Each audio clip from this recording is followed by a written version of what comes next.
اللہ تعالیٰ کا لاکھ لاکھ شکر ہے کہ جس کی توفیق سے جمادی الاول کے اس پہلے جمعۃ المبارک کو ہم اس کے بابرکت گھر میں اس کے بابرکت ذکر کے لیے موجود ہیں۔ اللہ تعالیٰ حضور صلی اللہ علیہ وآلہ وسلم کے وسیلہ جلیلہ سے ہم سب کو دین پہ عمل پیرا ہونے کی توفیق عطا فرمائے۔ جمادی الاول کے مہینے میں اس طرح تو بہت سارے واقعات تاریخ اسلام کے اندر جو قابل ذکر ہیں رونما ہوئے، مگر ان واقعات میں سے ایک خاص واقعہ جو کہ حضور صلی اللہ علیہ وآلہ وسلم کے علم غیب کے اوپر دلالت کرتا ہے اور حضور صلی اللہ علیہ وآلہ وسلم کے علم کی بہت بڑی دلیل ہے اور حضور صلی اللہ علیہ وآلہ وسلم کا معجزہ ہے۔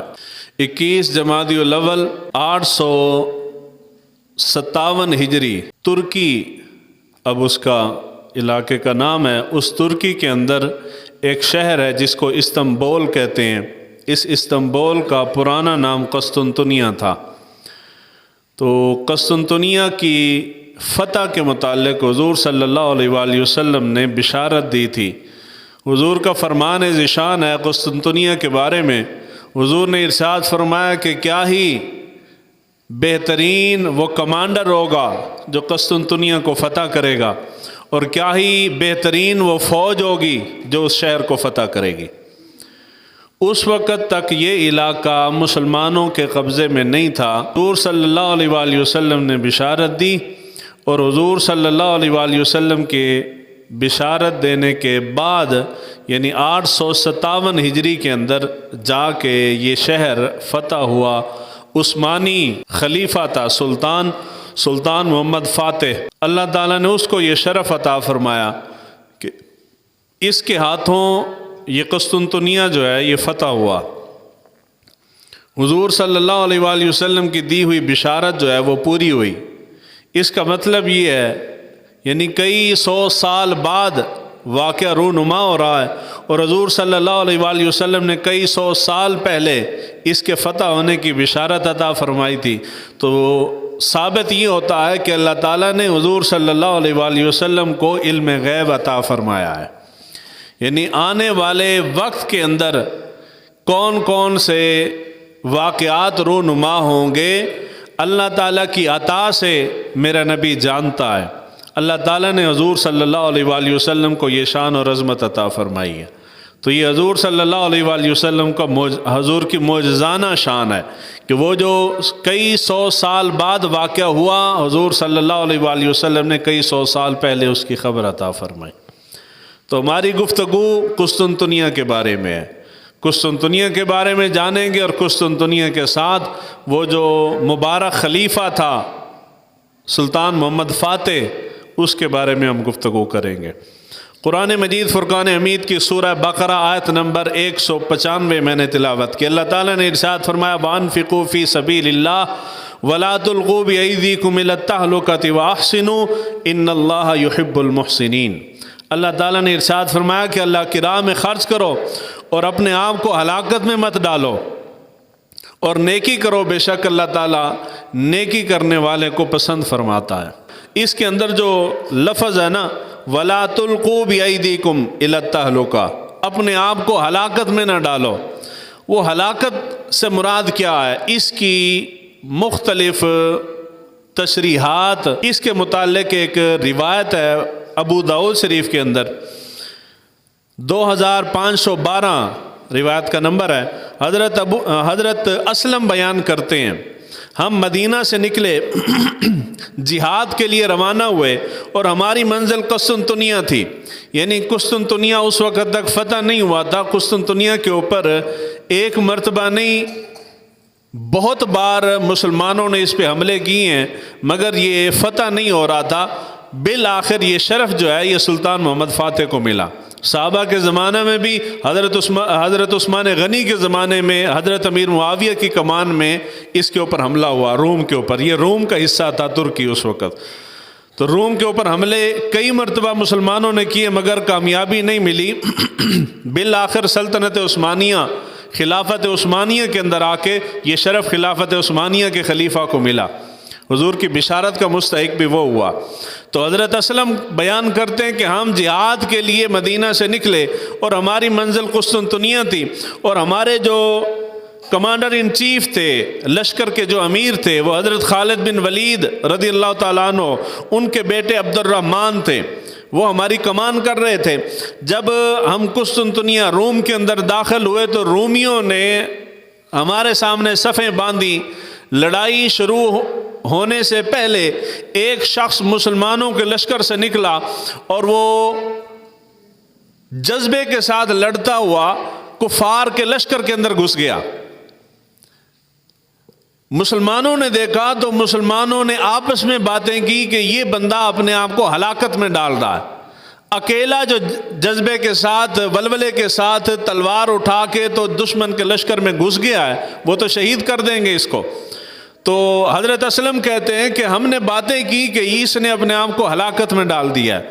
اسی لشکر کے اندر حضور صلی اللہ علیہ وآلہ وسلم کے میزبان رسول حضرت ابو ایوب انصاری رضی اللہ تعالیٰ عنہ بھی موجود تھے۔ انہوں نے بات سنی تو انہوں نے کہا کہ یہ آیت جو ہے قرآن کی، یہ اللہ تعالیٰ نے ہم انصار کے متعلق ہی نازل کی تھی، جو میں نے اوپر پڑھ دی ہے۔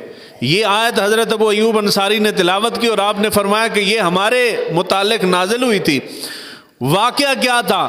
واقعہ یہ تھا کہ حضرت ابو ایوب انصاری کہتے ہیں کہ جب اللہ تعالیٰ نے حضور صلی اللہ علیہ وآلہ وسلم کو فتوحات عطا فرمائیں، پے در پے فتوحات مسلمانوں کو ملی، اور فتوحات کرتے کرتے اسلام جڑ پکڑ گیا، مضبوط ہو گیا، بہت سارے علاقہ جات اور ملک ہم نے فتح کر لیے۔ تو اب چونکہ وہ والا ماحول نہیں تھا جو ہجرت سے پہلے مکہ کے اندر تھا کہ ہمہ وقت نماز پڑھنے پہ بھی خطرہ لگا رہتا تھا کہ کوئی پیچھے سے حملہ نہ کر دے، تو ہم مضبوط ہو گئے، طاقتور ہو گئے، اسلام تناور درخت بن گیا۔ تو ہم نے سوچا، ہم سے مراد حضرت ابو ایوب انصاری فرما رہے ہیں کہ صحابہ نے سوچا کہ اب چونکہ اسلام پھیل چکا ہے، اسلام مضبوط ہو چکا ہے، مسلمان بہت سارے علاقہ جات اور ممالک کو فتح کر چکے ہیں، اب کوئی ایسے خاص خطرات ہمارے سروں کے اوپر نہیں منڈلا رہے، تو مسلمانوں نے سوچا کہ ہم اپنے گھروں کے اندر رک کے اپنی جائیداد، زمینیں وغیرہ، مال و اسباب، کاروبار وغیرہ، اس کی دیکھ بھال کریں اور اس کو ٹھیک کر لیں، یعنی اس کو وقت دیں۔ جب ہم نے یہ سوچا تو ہماری سوچ، رب دل کے ارادے کو بھی جانتا ہے، ہم نے ارادے کیے اور اللہ تعالیٰ ہمارے ارادوں کو جان گیا۔ اس وقت اللہ تعالیٰ نے یہ آیت مبارکہ نازل فرمائی، وَأَنفِقُوا فِي سَبِيلِ اللَّهِ وَلَا تُلْقُوا بِأَيْدِيكُمْ إِلَى التَّهْلُكَةِ، اللہ کی راہ میں خرچ کرو اور اپنے آپ کو ہلاکت میں نہ ڈالو۔ اس سے مراد یہ ہے کہ جہاد ترک نہ کرو، اگر جہاد ترک کر دو گے تو اللہ تعالیٰ تمہیں ہلاک کر دے گا۔ تو حضرت ابو ایوب انصاری رضی اللہ تعالیٰ عنہ فرماتے ہیں کہ ہم نے فقط جہاد کو، یعنی یہ نہیں کہ پکا پکا چھوڑ دینا تھا، یہ نہیں سوچا تھا، یہ سوچا تھا کہ اب کچھ عرصے کے لیے ہم اپنے گھر کے اندر رہ کے، اپنے علاقے میں، مدینے میں رہ کے اپنے اہل و عیال کو ٹائم دیتے ہیں، اپنے کاروبار، بزنس وغیرہ، اس کو، زمین جائیداد کو ٹائم دیتے ہیں۔ ہم نے فقط سوچا تھا، وہ سوچ جہاد کی جو نفی کر دے اللہ تعالیٰ کو وہ بھی گوارا نہیں۔ اللہ تعالیٰ نے ارشاد فرمایا کہ یہ تمہیں ہلاک کر دے گی، اس بارے میں سوچنا بھی نہیں کہ تم جہاد چھوڑ دو گے۔ اگر تم جہاد چھوڑو گے تو پھر تمہاری کوئی شان و شوکت باقی نہیں رہے گی۔ علماء نے ہلاکت کے متعلق اس روایت کے باوجود مختلف اقوال، یعنی اس میں اضافہ بھی کیا ہے، لیکن اس بات پہ دو چیزوں کے اوپر علماء کا اتفاق ہے۔ وہ یہ کہ اس آیت کی تفسیر میں وَلَا تُلْقُوا بِأَيْدِيكُمْ إِلَى التَّهْلُكَةِ کی تفسیر میں علماء کہتے ہیں کہ دو چیزیں جس میں کسی کو اختلاف نہیں، وہ یہ ہیں کہ مسلمان کبھی بھی دعوت دین چھوڑ دیں یا جہاد ترک کر دیں، یعنی دین کی دعوت ترک کر دیں یا جہاد ترک کر دیں، اس آیت سے مراد یہ دو چیزیں ہیں، یعنی اپنے آپ کو یہ مسلمان ہلاکت میں ڈال دیں گے۔ اگر مسلمان چاہتے ہیں کہ ہم ہلاک نہ ہوں، ہم پریشان نہ ہوں، دشمن ہمارے اوپر حملہ آور نہ ہو، کوئی دشمن مسلط نہ ہو، ظالم جابر شخص ہمارے اوپر مسلط نہ ہو، تو قرآن نے فیصلہ کر دیا تمہارے اوپر دو چیزیں لازم ہیں، کبھی بھی ان کو نہ چھوڑنا۔ اگر چھوڑو گے تو پوری دنیا کے ظالم بھی تمہارے اوپر آئیں گے، حملہ آور بھی ہوں گے، تباہ و برباد ہو جاؤ گے، ہلاک ہو جاؤ گے۔ وہ دو چیزیں کیا ہیں؟ نمبر ایک جہاد مسلمان نہیں چھوڑے گا، نمبر دو دین کی دعوت دینی نہیں چھوڑنی۔ جس دن تم جہاد سے منہ موڑو گے، دین کی دعوت دینا ترک کر دو گے، اس دن سے ہلاکت تمہارے سامنے ہے۔ اور آج جو ہم ساری دنیا کے مسلمانوں کو دیکھتے ہیں کہ 57 اسلامی ملک ہیں اور 2 ارب مسلمان اس کے اندر رہتے ہیں، یہ اتنی بڑی تعداد ہونے کے باوجود ہماری ہوا اکھڑ گئی ہے، ہم دشمن کے سامنے بات کرنے کے قابل نہیں ہیں۔ پوری دنیا میں مسلمان عددی لحاظ سے بھی مضبوط ہیں، طاقت کے لحاظ سے، اسلحے کے لحاظ سے، ہر لحاظ سے مضبوط ہیں، مگر کہیں بھی کھڑے ہونے کی ہمت اور طاقت نہیں، بزدلی آ گئی ہے۔ وہ بزدلی کیوں ہے؟ کہ یہ 2 چیزیں اس زمانے میں اگر دیکھیں تو ہمارے اندر موجود نہیں ہیں۔ وہ جہاد کی محبت بھی نہیں ہے اور دعوت دین بھی نہیں ہے۔ میں پچھلے کئی جمعہ سے کہہ رہا ہوں، یہ جو ہمارے ہاں دعوت بچی ہے، یہ دعوت دین کی دعوت نہیں ہے، یہ مذہب اسلام کی دعوت ہے۔ آپ قبر میں جاتے ہیں، یہ کبھی موقع آئے گا تو تفصیل سے میں آپ کو مذہب اور دین کا فرق سمجھاؤں گا۔ وہ میں نے آواز بلند کی ہے تو کہتے ہیں کہ جی چلو اور کسے دین تے مذہب دا فرق نہیں دسیا تے تسی دس دو۔ میں تو کئی عرصے دی دس رہے ہیں اور آئندہ بھی دساں گا انشاءاللہ جب موضوع آئے گا۔ جب آپ قبر میں جاتے ہیں تو قبر کے اندر جو سوالات ہیں، ان سوالات کے اندر ایک سوال ہوگا ما دینوں کا، تمہارا دین کیا ہے؟ اللہ تعالیٰ نے اسلام کو دین بنایا ہے، تو قبر میں یہ نہیں پوچھا جائے گا تمہارا مذہب کیا ہے۔ مذہب تو کوئی بھی ہو سکتا ہے، دین کیا ہے؟ کس نظام کو، کس سسٹم کو مانتے تھے تم جب زندہ تھے؟ تو ہم جا کے کہیں گے ہم ما دینوں کا، انہوں نے آخنا جی ساڑھا دین تو جمہوریت ہے، ہمارا دین جمہوریت ہے۔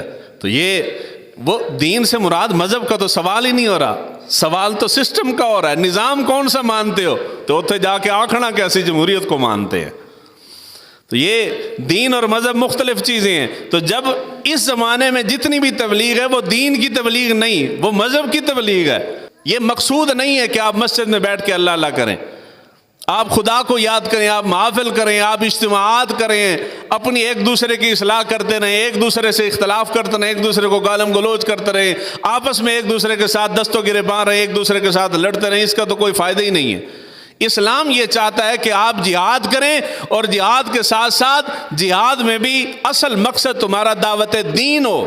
اس کے اوپر بہت بڑی مثال میں آپ کو دوں گا، شاید اس سے پہلے آپ نے سنی ہو۔ صحابہ کرام رضوان اللہ اجمعین جب حضور صلی اللہ علیہ وآلہ وسلم کا وصال مبارک ہوا، اس وصال مبارک کے وقت صحابہ کرام رضوان اللہ اجمعین کی تعداد 1 لاکھ سے زیادہ تھی۔ اور اگر آج آپ مکہ اور مدینہ میں چلے جائیں، سعودی عرب جائیں، جن کو یہ سعادت ملی ہے وہ جانتے ہیں، جن کو میری طرح نہیں ملی اللہ تعالیٰ حضور کے صدقے ہمیں بھی لے جائے۔ آپ وہاں جائیں تو وہاں 1 لاکھ قبریں مکہ اور مدینہ میں، اتنی بڑی تعداد، جتنی بڑی تعداد میں صحابہ تھے اتنی بڑی تعداد میں قبریں نہیں ہیں۔ اب سوال ہے کہ وہ قبریں کہاں گئی ہیں؟ ظاہری بات ہے کوئی 100 سال بعد فوت ہوا ہے، یہ 50 سال بعد فوت ہوا ہے، صحابہ فوت تو ہوئے ہیں، اس دنیا سے گئے، قبریں کہاں گئی ہیں؟ تو اس کا جواب یہ ہے کہ صحابہ مکہ اور مدینہ میں رہے نہیں ہیں۔ حضور صلی اللہ علیہ وآلہ وسلم کے وصال مبارک کے بعد صحابہ مکہ مدینہ چھوڑ کے ہجرتیں کر کے پوری دنیا کے اندر پھیل گئے تھے۔ کوئی ایشیا میں چلا گیا، کوئی افریقہ میں چلا گیا، کوئی ایران اور روم کے اندر چلا گیا، مختلف ممالک کے اندر جا کے صحابہ نے بسیرے کر لیے تھے۔ کیوں بسیرے کر لیے تھے؟ ہماری طرح کیا وہ مدینہ کے اندر گزارا نہیں ہوتا تھا تو وہ مال کمانے کے لیے مدینہ چھوڑ کے گئے ہیں؟ نہیں، وہ مال کی خاطر نہیں گئے، مال تو کمانا تھا، رزق حلال بھی عبادت ہے، مال بھی کمایا انہوں نے، لیکن اصل مقصد ان کا دین کی دعوت تھی کہ جہاں جا کے کوئی صحابی رسول بیٹھے گا تو اسلام کا نور وہاں پھوٹے گا، وہاں ارد گرد کے علاقے مسلمان ہو جائیں گے، دین کا پیغام وہاں تک پہنچے گا۔ تو صحابہ کرام رضوان اللہ اجمعین اگر ہمارے پاکستانی علماء کی طرح ہوتے تو وہ آپس میں بیٹھ کے ایک دوسرے کو تبلیغ کرتے رہتے۔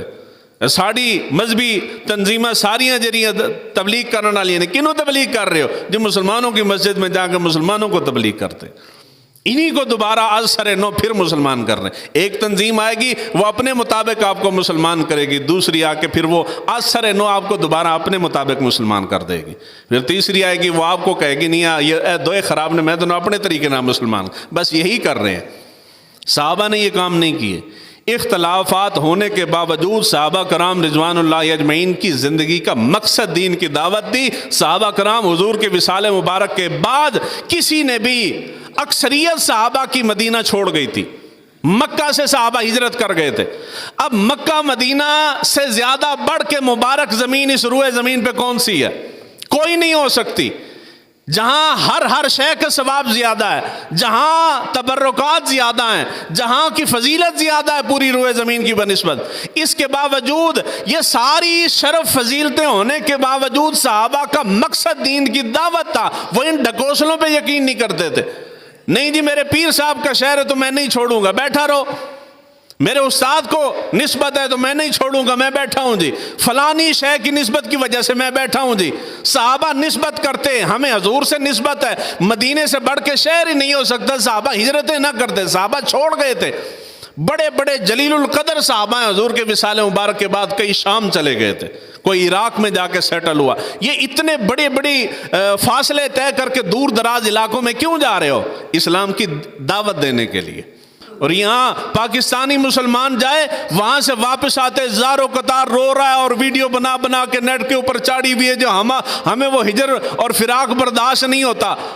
تمہیں ہجر اور فراق برداشت نہیں ہوتا، صحابہ نے برداشت نہیں کیا، صحابہ چھوڑ کے چلے جاتے، مڑ کے بھی پیچھے نہیں دیکھتے تھے، اور اپنا رانجھا راضی کرنے کے لیے پھر وہ حضرت بلال حبشی کا بنا لیا کہ حضرت بلال حبشی ہجرت فرما گئے تھے تو حضور صلی اللہ علیہ وآلہ وسلم خواب میں آئے، آپ نے فرمایا بلال تو میرا مدینہ چھڑ گئے۔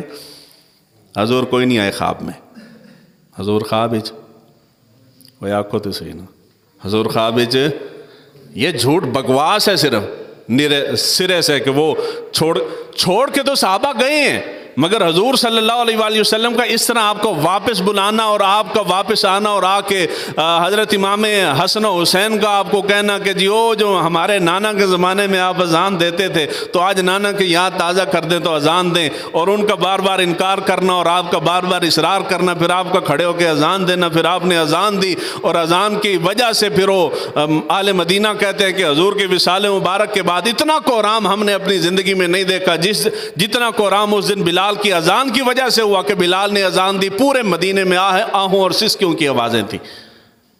کس نے بتایا آپ کو یہ سارا ہوا ہے؟ کوئی نہیں ہوا، ایسا کچھ بھی واقعہ نہیں ہوا۔ اب یہ جو ڈرامے کرتے ہیں مکہ اور مدینہ میں جا کے، انہوں نے اپنا رانجھا راضی اسی طرح کیا ہے، یہ اسی طرح جھوٹ سنا کے تو دھکے سے بندے کے منہ سے سبحان اللہ نکل جاتی ہے۔ صحابہ کرام ہجرتیں کر کے گئے ہیں، یہ عقیدتیں پال کے صحابہ نہیں بیٹھے، ان کا اصل مقصد دین کی دعوت تھی، انہوں نے اپنا کام کیا ہے، اسی سے اللہ تعالیٰ کی رضا ملتی ہے، اسی لیے اللہ تعالیٰ نے ان کو مقام و مرتبہ دیا تھا، اسی لیے انہوں نے پوری دنیا کے اوپر ان کا رعب اور دبدبہ تھا کہ وہ مقصد سے نہیں ہٹے اور رہ گئے ہمارا مقصد ہی کوئی نہیں ہے۔ انہوں نے ہجرتیں کی، مال انہوں نے بھی کمایا، ہجرتیں ہم بھی کر رہے ہیں، مال ہم بھی کما رہے ہیں، فرق یہ ہے کہ مال کمانا ان کا مقصد نہیں تھا۔ ہم جو یہاں سے چھوڑ کے یورپ کی طرف بھاگ رہے ہیں، اٹلی اور فرانس کی طرف بھاگ رہے ہیں، وہاں مرے جا رہے ہیں، جان کی داؤ لگا کے وہاں پہنچ جاتے ہیں، ہمارا مقصد دین نہیں، ہمارا مقصد ہی مال ہے۔ اور اس مال کمانے کے مقصد میں اس ہجرت کے اندر عام دنیا دار بندہ بھی شامل ہے اور ہمارے پیر حضرات بھی شامل ہے اور مولوی حضرات بھی سارے شامل، جڑے ہجرتاں کر کے یورپ ہی جا کے جاندے نے، تھانوں کی لگتا ہوتا دین دی دعوت دین دین، کوئی دعوت نہیں دیتا۔ یورپ میں جا کے پاکستانی مولوی دین کی دعوت نہیں دیتے، اوتھے بھی جا کے انہوں نے یہی گند پایا جڑا پاکستان وچ پایا، اوتھے بھی جا کے آپس ہی لڑتے رہتے ہیں۔ چاند کی رویت کے اوپر وہاں یورپ کے اندر بھی مسائل ہیں، یورپ کے اندر کافروں کے سامنے کھڑے ہو کے مسلمان آپس میں لڑتے ہیں، مسجد کا جھگڑا ہے، وہاں بھی کمیٹیوں کے رولے ہیں اسی طرح جیسے پاکستان میں۔ تو یہ شرف ہے پاکستانیوں کا، یہ چاند پہ بھی چلے جائیں، دنیا کے کسی کونے میں چلے جائیں، یہ گند انہوں نے ہر جگہ وہاں جا کے انہوں نے ڈال دینا ہے۔ کیوں؟ اس لیے کہ مقصد کوئی نہیں ہے، کوئی نظریہ ہے ہی نہیں سرے سے۔ صحابہ کرام رضوان اللہ اجمعین کی عظمت اور شان پہ قربان جاؤں کہ جنہوں نے مال بھی کمایا، مگر مال کمانے کے ساتھ ساتھ انہوں نے اپنے اصل مقصد کو نہیں بلایا، مقصد پہ قائم رہے۔ اب میں آپ کو مثالیں 2-3 مثالیں دیتا ہوں، آپ کو سمجھ آئے گی کہ صحابہ نے مال، جب ہم کہتے ہیں نا کہ جی حضور کے پاس مال تھا، ہمیں تو حضور صلی اللہ علیہ وآلہ وسلم کی حیات مبارکہ کا صرف وہ چہرہ دکھایا گیا کہ نہیں، حضور بڑی سادہ طبیعت کے تھے، پھٹے پرانے لباس آپ زیب تن فرماتے تھے، کئی کئی دن فاقوں میں رہتے تھے۔ حضور صلی اللہ علیہ وآلہ وسلم کی فاقہ کشی فقر کو دکھایا گیا، حالانکہ حضور صلی اللہ علیہ وآلہ وسلم کے پاس مال بھی تھا۔ اسلام مال کمانے سے، مال جمع کرنے سے منع نہیں کرتا، مگر فرق یہ ہے کہ جو آپ مال کمائیں لیکن مال حلال کا ہونا چاہیے، حلال کا مال ہو، جتنا مرضی کما لو، اسلام کو کوئی اس سے مسئلہ نہیں ہے۔ حرام کا مال ہو، چاہے 1 روپیہ بھی جمع کیا ہے، تو حضور صلی اللہ علیہ وآلہ وسلم کا فرمان ذیشان نے فرمایا وہی مال قیامت والے دن پگھلا کے اسی سے اس کی پیشانی اور اس کے جسم کو داغا جائے گا، وہ 1 روپیہ ہی کیوں نہ ہو۔ تو صحابہ نے مال کمایا۔ اب اس کی ایک مثال میں دینا چاہتا ہوں سمجھنے کے لیے۔ صحابہ کرام رضوان اللہ اجمعین مختلف علاقوں میں ہجرتیں کر کے گئے ہیں۔ ہجرتیں کرنے کے بعد انہوں نے وہاں دین کی دعوت دی، دین کی تبلیغ کی، اور وہ اس کے اندر کامیاب رہے ہیں۔ ہم جائیں تو ہم کامیاب نہیں ہیں۔ بنیادی وجہ کیا ہے؟ بنیادی وجہ یہ ہے کہ صحابہ جب ہجرتیں کر کے گئے ہیں تو صحابہ مالی طور پہ بڑے مضبوط تھے، اور پیسے والے بندے کی بات میں وزن ہوتا ہے۔ غریب بندہ قرآن بھی سنائے تو لوگوں کو چس نہیں آتی۔ اس کی مثال ہے، یہ مصر سے سارے قراء پاکستان میں آتے ہیں، مقامات سبع کے تحت وہ تلاوت کرتے ہیں۔ اتنا تکلف تلاوت میں ہوتا ہے، اگر وہی تکلف پاکستان کا کوئی قاری بیٹھ کے اسی طرز پہ انہی تکلفات اور انہی مقامات کے تحت تلاوت کرے تو پاکستان کا کوئی مفتی بھی اٹھ کے فتویٰ لگا دے گا جی تلاوت کرتے ہوئے یہ تکلفات قرآن میں جائز نہیں ہے۔ مقامات جن کے متعلق میرے نبی کا فرمان ہے، فرمایا قرب قیامت قرآن موسیقی کے ساتھ پڑھا جائے گا۔ وہ موسیقی کیا ہے؟ وہ یہ مقامات سبع ہیں جس کے تحت پورا مصری قراء سارے کے سارے اسی کے تحت تلاوت کرتے ہیں۔ ان کی دیکھا دیکھی پاکستانی بھی اسی پٹڑی پہ چل پڑے ہیں، وہ بھی اسی نہج پہ چل پڑے ہیں، اسی طرح تلاوت کرتے ہیں۔ یہ کیا یعنی دیکھا دیکھی ہے، ایک دوسرے کو دیکھ کے۔ جس کے پاس مال ہے، وہ مصریوں کے پاس مال ہے، وہ پیسے والے ہیں، عربی ہیں، ہم عجمی ہو کے ہم ان سے متاثر ہیں، ان کو دیکھا دیکھی وہ غلط بھی کر رہے ہیں تو ہم نے قبول کر لیا ہے۔ اور اگر آپ غریب ہیں، آپ کچھ بھی سنا دیں، کوئی بندہ آپ کی بات سننے کو تیار نہیں ہوتا۔ صحابہ کرام رضوان اللہ اجمعین مکہ مدینہ سے ہجرتیں کر کے مختلف ممالک میں جا کے بسے ہیں، تو ان کی بات میں وزن اس لیے تھا کہ صحابہ پیسے والے تھے، اتنے پیسے والے تھے۔ میں آگے آپ کو مثالیں دیتا ہوں کہ آپ سن کے حیران رہ جائیں گے کہ جی ہمیں جو اسلام سنایا گیا، ہمیں تو سنایا یہ گیا کہ صحابہ فاقہ کشی کی زندگی گزارتے تھے۔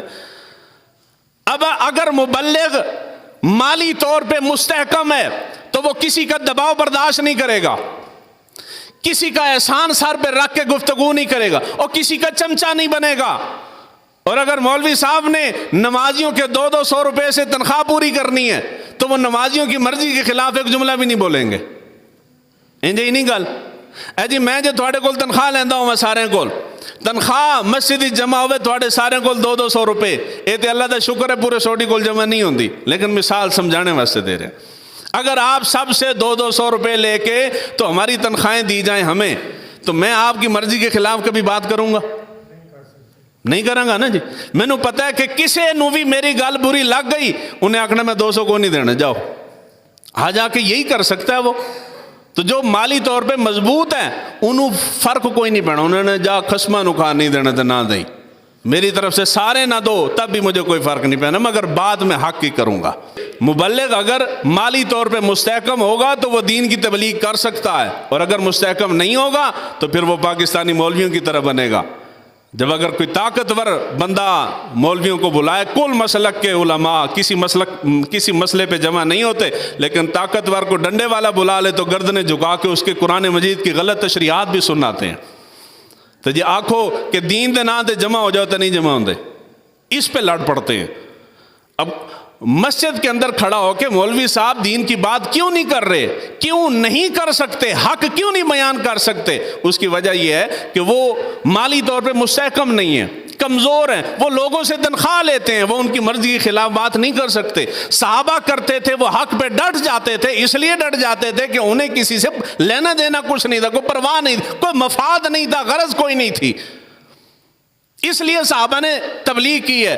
تو سب سے پہلی شرط اور بنیادی شرط یہ ہے کہ مدرسے سے نکلنے والا بندہ مالی طور پہ مضبوط ہونا چاہیے، جو مسند پہ جا کے کھڑا ہو، اتنا مضبوط مالی طور پہ ہو کہ اسے کسی کے پیسے دینے نہ دینے، تنخواہ دینے نہ دینے، چندہ دینے نہ دینے سے فرق نہ پڑے۔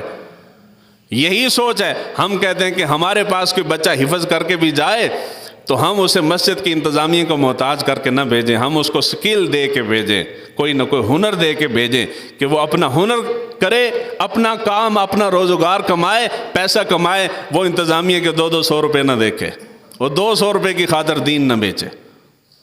گل ٹھیک ہے نا جی؟ میں جو کہہ رہا ہوں کہ صحابہ پیسے والے تھے، صحابہ کرام رضوان اللہ اجمعین۔ حضرت عثمان غنی رضی اللہ تعالیٰ عنہ خلیفہ ہے، تیسرے خلیفہ ہیں، ذو النورین، حضور صلی اللہ علیہ وآلہ وسلم کی 2 شہزادیاں حضرت عثمان غنی کے گھر میں ہیں۔ اگر پیسہ کمانا اسلام کے اندر جائز نہ ہو تو حضرت عثمان غنی جیسی ہستی، ذو النورین جن کو کہا گیا ہے 2 مرتبہ میرے نبی کے داماد ہیں، 1 مرتبہ شرف ہی نہیں ملا، 2 مرتبہ ملا ہے، ان کے نام کے ساتھ غنی لگتا ہے، کسی صحابی کے ساتھ غنی نہیں لگتا۔ اور جب حضرت عثمان غنی رضی اللہ تعالیٰ عنہ کو وصال ہوا تو 1.5 لاکھ دینار اس وقت آپ کے ترکے میں موجود تھا، اور 10 لاکھ درہم، یہ سونے اور چاندی کے ہوتے ہیں۔ اور حنین میں آپ کی ایک جائیداد تھی 2 لاکھ دینار کی تھی، اور سینکڑوں اونٹ اور سینکڑوں گھوڑے حضرت عثمان غنی کے استبل میں کھڑے تھے۔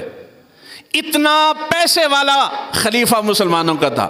تو کسی نے کہا کہ جی آپ پیسے والے ہیں تو اسلام کے اندر پیسہ جمع کرنا جائز نہیں، صحابہ کے پاس پیسہ تھا، اس لیے ان کی بات میں وزن تھا۔ دوسرے صحابی رسول حضرت زبیر، جب آپ کا وصال ہوا تو 50,000 دینار، 1,000 گھوڑا آپ کے استبل میں کھڑا تھا، 1,000 لونڈیاں تھیں آپ کے پاس۔ کنیاں لونڈیاں؟ ایک گال تک کمارے نو تے آکھنی چاہیے تھی، کتنی لونڈیاں سن؟ 1,000 لونڈی۔ اے دوجا ویاہ کرو نا تے سوڑی رولا پہ جاندے فلانے بندے نے دوجا ویاہ کیتا ہے۔ 1,000 لونڈی تھوڑی، جس بندے کے پاس 1,000 لونڈی ہو۔ پچھلے جمعۃ المبارک کو میں نے حضرت غوث اعظم کی بات کی۔ غوث اعظم نے کتنی شادیاں کی ہیں؟ نہ کرے تو 4 آنکھوں تے صحیح، اور ساڑی حالت ایک جوگی بھی کوئی نہیں، لیکن آنکھوں تے صحیح نہیں بھی، ان کی سنت ہے، وہ سمجھا رہا ہوں۔ 11ویں کھانا آسان ہے پر 4 شادیاں کرنا یہ مشکل ہے۔ تو انہوں نے 4 شادیاں کی، اور اس کے بعد صحابہ کرام کی زندگیاں دیکھ لیں، انہوں نے بھی، کسی نے بھی، کوئی صحابی خال شاید کوئی صحابی ہو جس نے 1 شادی کی ہو، وگرنہ صحابہ میں سے کسی نے 1 شادی نہیں کی تھی۔ تو ان کے پاس 1,000 لونڈیاں تھیں۔ اس کے بعد حضرت طلحہ، ان کی صرف عراق سے، مختلف علاقہ جات میں ان کے کاروبار تھے، حضرت طلحہ کی روزانہ کی آمدن صرف عراق سے 1,000 دینار صرف عراق سے ان کا آتا تھا، ہر روز کی آمدن صرف ایک جگہ کی۔ اس کے بعد حضرت عبد الرحمن بن عوف ہیں، ان کے استبل کے اندر 1,000 گھوڑے اور 1,000 اونٹ اور 10,000 بکریاں ان کے استبل میں کھڑی تھی۔ اس کے بعد حضرت زید بن ثابت ہیں، حضرت زید بن ثابت وہ صحابی رسول ہیں، جب فوت ہوئے تو ان کے پاس جو سونا اور چاندی تھا، سونے اور چاندی کے بڑے بڑے بلاک تھے، جب تقسیم کرنے کی باری آئی نا تو وہ کاٹا نہیں جاتا تھا، ہتھوڑوں کے ساتھ انہوں نے سونا چاندی کے وہ بڑے بڑے بلاک توڑے تھے، اتنا سونا اور چاندی چھوڑ کے گئے حضرت زید بن ثابت۔ یہ صحابی رسول ہیں، اتنے پیسے والے صحابہ تھے، وہ ہجرتیں کر کے مختلف علاقوں میں جاتے تھے تو وہ پیسے کی خاطر دین نہیں بیچتے تھے جس طرح کہ ہم آج کا مسلمان بیچ رہا ہے۔ آج کا مسلمان اس لیے بیچ رہا ہے کہ مالی طور پہ کمزور ہے۔ مسلمان تبلیغ کرنے والا مبلغ مالی طور پہ مضبوط ہوگا تو وہ ظالم کی آنکھوں میں آنکھیں ڈال کے بات کر سکے گا، جب وہ چندہ یوں نہیں سے لیتا ہے تو وہ بات کیوں کرے گا؟